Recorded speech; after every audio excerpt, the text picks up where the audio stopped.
Então, vamos lá agora continuar em relação à produção e às propriedades do café, né?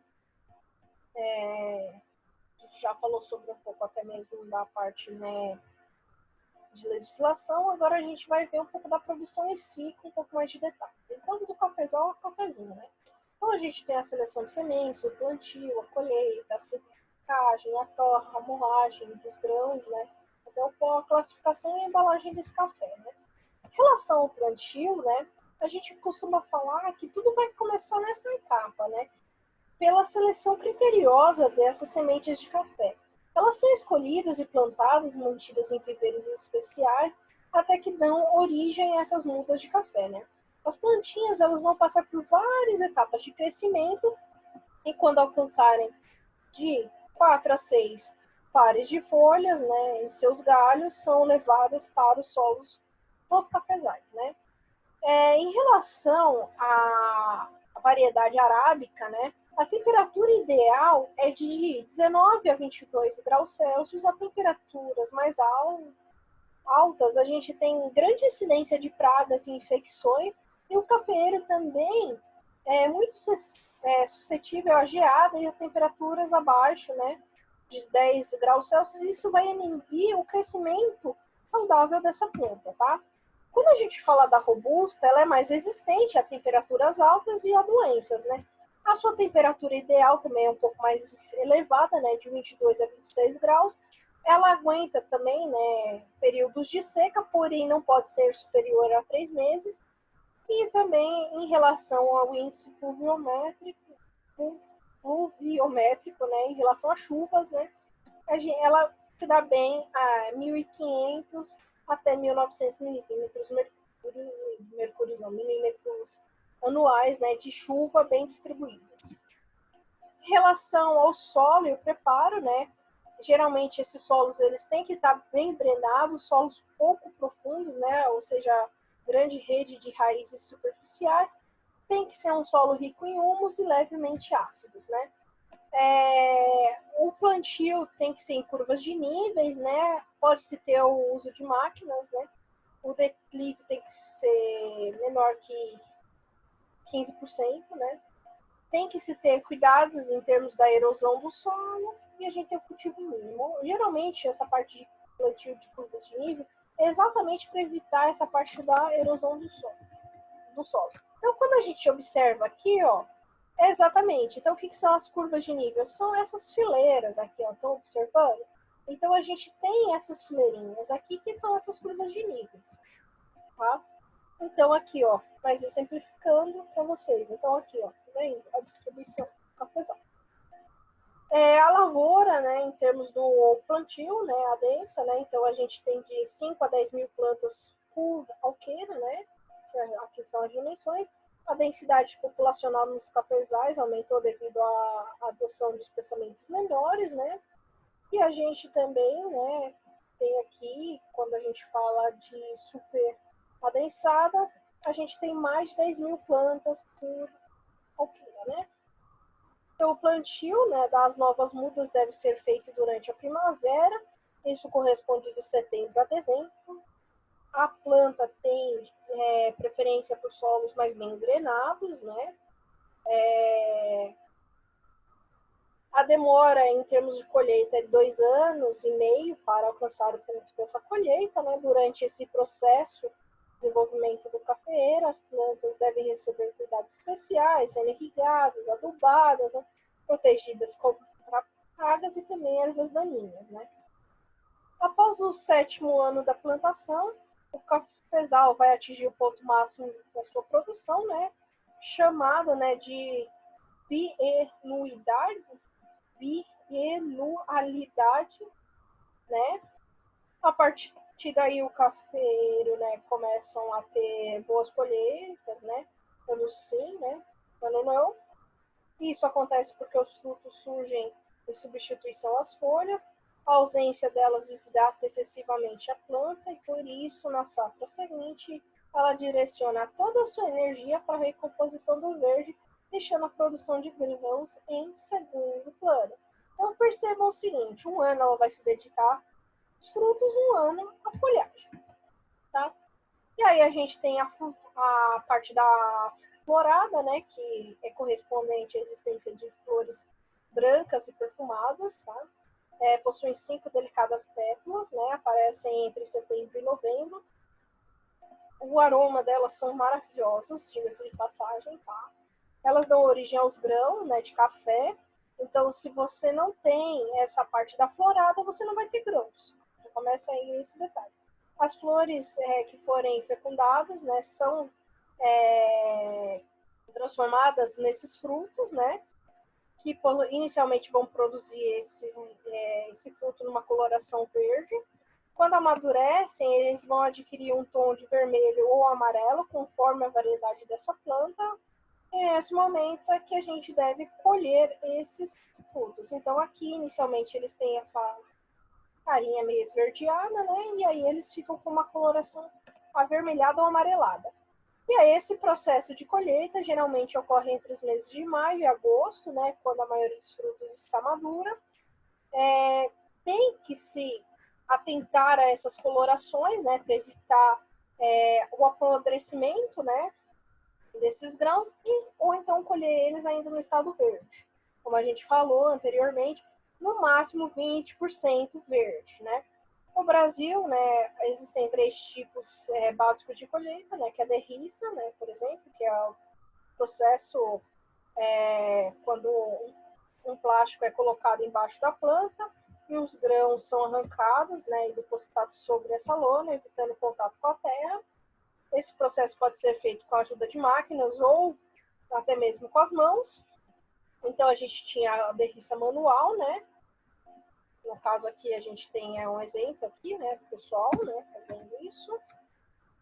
E ela pode ser uma derriça mecânica também, né? Que é utilizada as colheitadeiras, né? Do trator ou semiautomáticas. Né?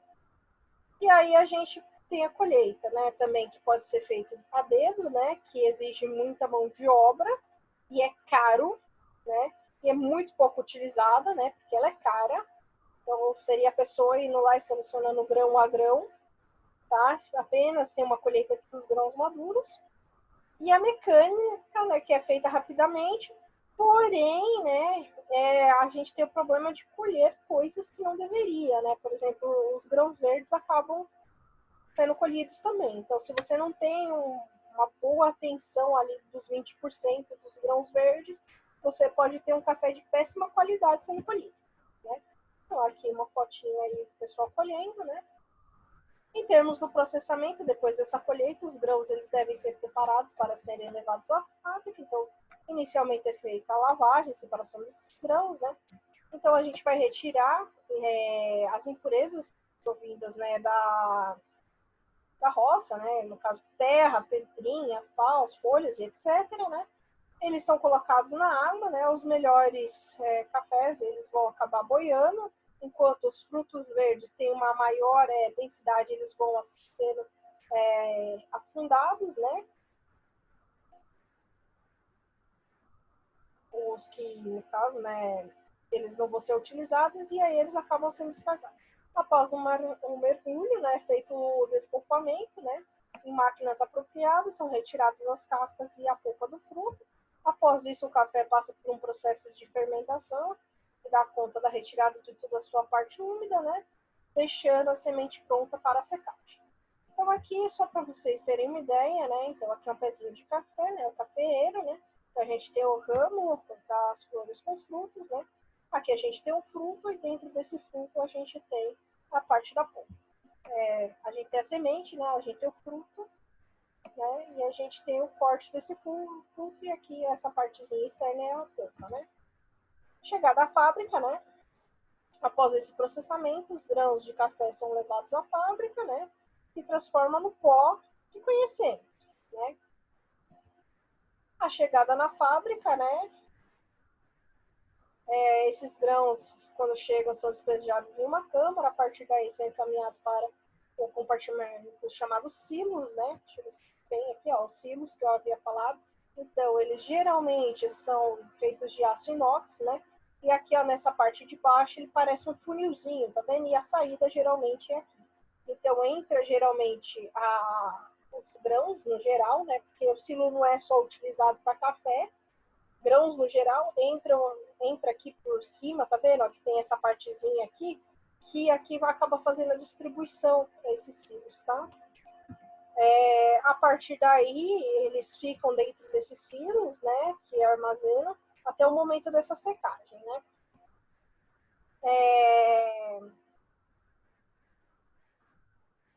No passado, geralmente, esses cafés eles ficavam espalhados em terreiros, né? Secavam com raios de sol, né? Porém, esse processo demorava quase 3 semanas e o pessoal ficava lá, parecendo com os negócios, parecendo umas vassouras, parecia que eles estavam varrendo os grãos, mas na verdade eles estavam virando, tá? Hoje a secagem é feita por secadores mecânicos, né? Ali com temperaturas ali, por exemplo, de 140 graus, né? Para chegar ali naquela porcentagem, né? De 10, 11, 12% de umidade, né? Então aí o grão sai quase totalmente seco. Nesse momento o café começa a ficar amarelado, então a temperatura para de subir e ele leva o processo de torra, né? Nesse processo, quando o café alcança 140 graus, começa a acontecer interações entre as proteínas, gorduras e os açúcares, né? Então a gente vai ter um processo chamado pirólise, né? Se prolonga até que o café atinja os 240 graus. Nessa temperatura, ele é misturado a litros e litros de água, né? O líquido abaixa a temperatura até que ele chegue a 65 graus e corta os processos de interação molecular e reidrata o produto, deixando-o com 5% de umidade.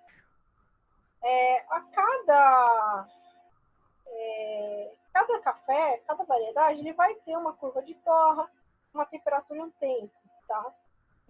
Seco esses grãos, eles descansam por 3 horas, né? Para perder aqui o gás carbônico e em seguida estão prontos para serem pesados e armazenados, tá? E aí eles passam por uma moagem, né? Que aí, no caso, a gente vai ter aquela parte da mistura, né? Que se a gente tiver só a arábica, a gente vai ter que ele é gourmet e aí a gente tem aqueles outras porcentagens das misturas que vai variar, né? Então, essa mistura é preparada mecanicamente e aí ela é levada para um rolo mecânico e quebra os grãos até chegar numa granulometria ideal para o produto, né? E depois dessa moagem, o café deve descansar por um tempo, né? 3 horas, dependendo do caso, até 24 horas, né? Para a liberação do gás carbônico. E aí a gente tinha a classificação, né? Que vai em relação com os testes, né? De qualidade, né? Vale ressaltar também que depois de moídos, os grãos são colocados em aparelhos que irá evitar raios ultravermelhos, irá enviar, né, os raios ultravermelhos, né? E de acordo com a luminescência refletida, o produto é classificado em números, né, que apontam a variedade mais fraca ou a mais forte, tá? Então aqui é uma das seleções em termos da classificação. O outro vai ser em relação também a degustações, né? E aí a gente tem a embalagem, né? Então, essas embalagens a gente já falou, né? Que a gente pode ter em alguns tipos de embalagens, né? Que podia ser a vácuo, podia ser do tipo almofadas, né? Aqui só para vocês darem uma olhadinha.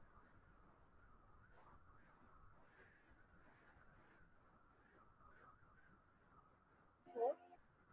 E aí a gente tem o encaixotamento, né? Depois dessa embalagem, eles são colocados em caixa de papelão até chegar na parte de vendas, né? E aí uma parte que é de suma importância a gente falar. Tudo lindo, maravilhoso, né? Porém, quando esse cafezal, né, esse cafeeiro não tiver bem tratado, a gente tem umas coisinhas chamadas as doenças do cafeeiro, né? Então, as principais doenças que a gente vê são antracnoses, né, o olho pardo do cafeeiro, ferrugem do café, a risoctoniose, a seca dos ponteiros e a nematóides, né? Elas podem ser derivadas nessas doenças, né, de patógenos como fungos, bactérias e nematóides, né? E também alguns insetos, né? Que a gente vai ter ali a proliferação de pragas, né? Então, quando a gente fala dessa doença aqui, que é antraquinose, ela é uma doença de ocorrência generalizada, né? Na maioria das regiões, ela é uma doença causada por fungos, né? O sintoma, a folha acaba ficando manchada ou listrada de castanho escuro e o fruto com pequenas manchas necróticas, né? Então a gente vai ter isso daqui, né? Então observe nessa figura aqui. Já quando a gente fala do olho pardo, né, do cafeeiro, ele é um fungo altamente conhecido por vários cafeicultores, né? Como a gente pode ver nessa figurinha aqui. Então, ela atinge tanto os frutos quanto as folhas, tá? Em algumas condições, né, vão favorecer o ataque dessa doença, né, com baixas temperaturas, alta umidade, ventos frios, excesso de insolação, nutrição desequilibrada. Então, o solo é um fator determinante, né? E deficiência hídrica severa também. Então, pode ocorrer em cafeeiros de qualquer idade, tá? E a gente fala que vai ocorrer a desfolha e a morte de descendente, né? Da ponta para a base, né? Dos ramos. 2 períodos, né? Períodos de inverno e na época de granação, né? E também pode ser acarretado por desequilíbrio nutricional, né? Então, aqui a gente tem aqui a morte, né? Que eles falam. Outras doenças, né, que a gente pode ter, pode ser o mal rosado, mal de 4 anos, e assim vai, tá? E aí a gente tem as pragas também, né? O bicho mineiro, né? Ele vai atacar a folha, ele cava galerias ou minas, né? Para se desenvolver e alojar. O ataque da praga reduz a área foliar e, por vezes, até provoca um intenso desfolhamento, né? Então, aqui a gente tem alguns exemplos de cafeeiros atacados. A broca dos frutos, né? Ataca frutos do cafeeiro, né? A fêmea ela vai perfurar os frutos para fazer ovodeposição, né? Após os insetos perfurarem os frutos, a entrada de fungos causa a podridão, e isso é muito comum. Então, ela furou o fruto para colocar os ovinhos, e aí, com isso daí, abriu uma porta para fungos, e aí acaba se tendo um apodrecimento desse fruto, né? Então, a gente também pode ter a presença de cigarras, né? Esses adultos vão botar ovos nos solos, essas linfas, né? Vão acabar fazendo a sucção da seiva das raízes. Então, porque eles são insetos sugadores, então, com o sugamento dessa sucção, né, dessa seiva, dessas raízes, essa planta acaba morrendo, né? Então, algumas das pragas, né, alguns dos problemas que a gente tem pesados. Gente, eu espero que com isso vocês consigam responder as questões. Tem os arquivos para vocês lerem e vai ter também mais 2 arquivos em relação à Embrapa, tá? Que eu vou disponibilizar, dentre o qual, um que eu acho de suma importância vocês acabarem visualizando, é um que vai falar um pouco sobre essa parte de doenças em si, tá? Então, esses arquivos vão estar lá todos disponíveis para vocês. E qualquer dúvida, vocês podem perguntar para mim. Um abraço, até a próxima aula.